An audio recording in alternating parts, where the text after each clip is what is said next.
Welcome back to our worship tutorial series. My name is Zack. I'm the Youth and Worship Coordinator at Oostburg Christian Reformed Church. This is our last video, so if you followed all the way along, you started with our introduction, you learned about the music theory behind what we're trying to do, you learned the awesome chords, the G shapes, you learned the E shapes. Things got a little bit more difficult with the C and D shapes, but here you are, you've made it all the way to how to play in the key of B. This is a much lesser used set of chords for me. I use it way more often when I'm playing electric than I do when I'm playing acoustic. But they do come in handy every now and again. Just like we've done in all the other videos, we want to start by finding the first and the fifth of the key. So in the key of B, we are going to find a B here on the 4th fret of the 3rd string. And right on top of it on the 4th fret of the 4th string is your F sharp. So a B and an F sharp. And we are not going to play the top 2 strings. So your first string and your second string aren't going to be used at all in this video. And we're going to leave our pinky on the 4th fret of the 3rd string and our ring finger on the 4th fret of the 4th string and not play those top 2. Which means that all you have is a moving root note on top of that 1st and 5th. So to play a B chord, you take our fingers where they are, where they're going to stay this entire time, and you're going to add your pointer finger to the 2nd fret of the 5th string. 2nd fret of the 5th string, and I'm going to mute this 6th string with my middle finger. It's not pressing down, it's just muting it. And that's a B. Second chord we want to learn is an E. We're going to take exactly that B that we just played, and now we're going to unmute that 6th string, and now we have our E. So there's our B, we unmute the 6th, there's our E. Now if we want to add our minor chord in there, it is a G sharp minor. So we've had our B, we had our E. Take our middle finger and put it down on the 4th fret of the 1st string. So stack those all together. They're all on the 4th frets. So you got your middle finger on the 4th fret of the 6th string. You're going to mute the 5th string. You've got your ring finger down on the 4th fret of the 4th string and your pinky finger down on the 4th fret of the 3rd string, just where they've been this entire time. G sharp minor. Now if you take off your middle finger and add your pointer finger on the 2nd fret of the 6th string, and again we're muting that 5th string, nothing's playing there.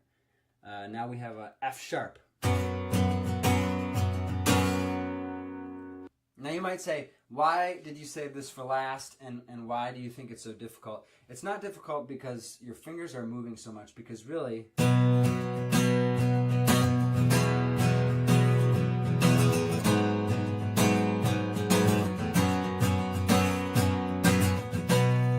changing one note in each of the chords, the root. It's more difficult because you're muting so much. So you're muting these top 2 strings. When you're playing the B, you're muting this bottom string, and you're muting the 5th string as you're playing the G sharp minor and the F sharp. So it just gets tricky because you're trying to hide a lot of strings in there. But again, there's your B. This, my middle finger again, it's not touching anything, it's just there to mute the 6th string. To the E, to the G sharp, to the F sharp.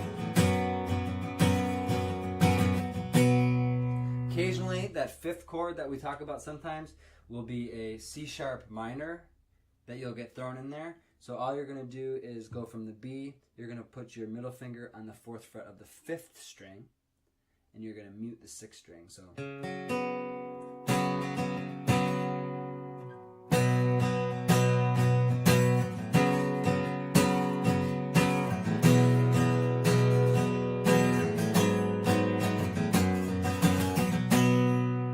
again, this is a much lesser used set of chords, but it's good to know if you've really mastered the other ones so far. And it is something I use a lot when I play electric.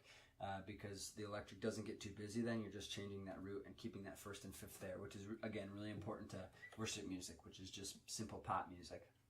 I use it in a song like Every Day.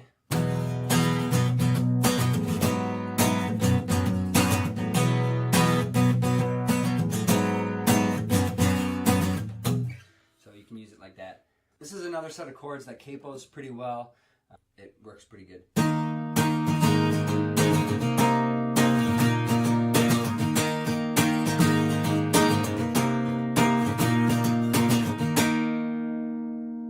Okay, if you're a beginner and that's all you can handle and you're having trouble kind of muting the strings that need to be muted, pause, come back to this in a few days when you got it mastered. If you're a more advanced player and you want to learn some of the flourishes, you can watch along. So very similar to what we did when we learned the E chords. And again, it's that exact same shape. We just moved it from here's when we did the E. We were up at 7 and 9. We're doing it at 2nd and 4th frets. Is that B? So what we did when we played in the key of E was we pulled off our pinky and we had our middle finger 1 fret below it. And we're going to do the same thing here with the key of B. So we've got our pinky on the 4th fret of the 3rd string. I'm going to keep my middle finger on the 3rd fret of the 3rd string right behind it. So you can get a really dissonant B.